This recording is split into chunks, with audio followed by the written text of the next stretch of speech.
કોંગ્રેસના નારાજ નેતા અલ્પેશ ઠાકોર અત્યારે પત્રકાર પરિષદ કરી રહ્યા છે, તેમને સાંભળીએ। એક માળખું છે સામાજિક શૈક્ષણિક રીતે પછાત, એટલે આમાં શિક્ષણનો અભાવ છે અને સામાજિક બદીઓ, સામાજિક અંધશ્રદ્ધા અને સામાજિક જે વિકાસ થવો જોઈએ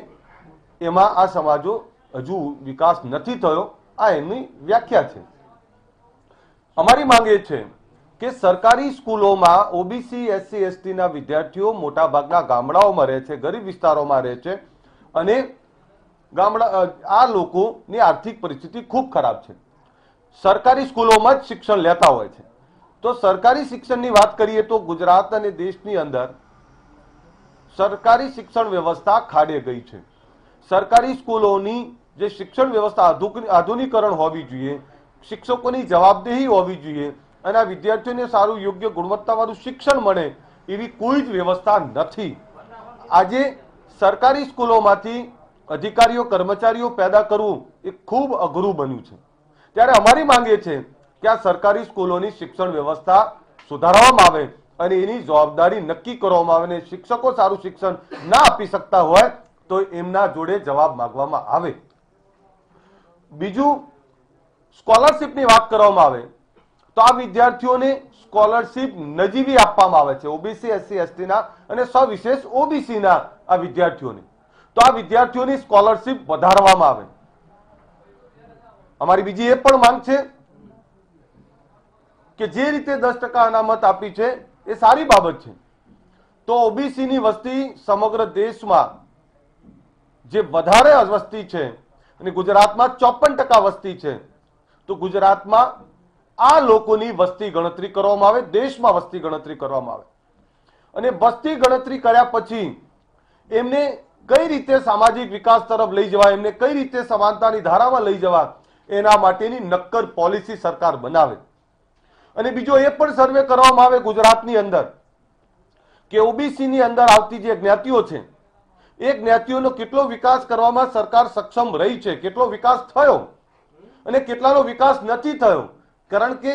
ઠાકોર, રાવળ, બજાણિયા, માલધારી, દેવી પૂજક એવી અનેક જ્ઞાતિઓ છે કે જેને હજુ અનામત શું છે એ ખબર નથી અને અનામતના લાભ એમના સુધી નથી પહોંચ્યા, તો એ લોકોને લાભ અપાવવા માટે સરકાર તાત્કાલિક એના સર્વેની જાહેરાત કરે અને સર્વે કર્યા પછી આ લોકોને પણ એમના પરિવાર સુધી, એક એક ગરીબ પરિવાર સુધી આનો લાભ કઈ રીતે પહોંચાડી શકાય એની નક્કર નીતિ સરકાર જાહેર કરે। આ જે લોકો છે આ તમામ લોકોના વિકાસ માટે સરકારે અલગ અલગ નિગમો બનાવેલા છે, તો એ નિગમો જે છે એ નિગમોમાં કેટલી ગ્રાન્ટ છે અને ગ્રાન્ટ એ લોકોને કેટલી મળી રહી છે એનો હિસાબ, એનું સર્વૈયું સરકાર જાહેર કરે અને આ લોકો માટે આ નિગમોમાં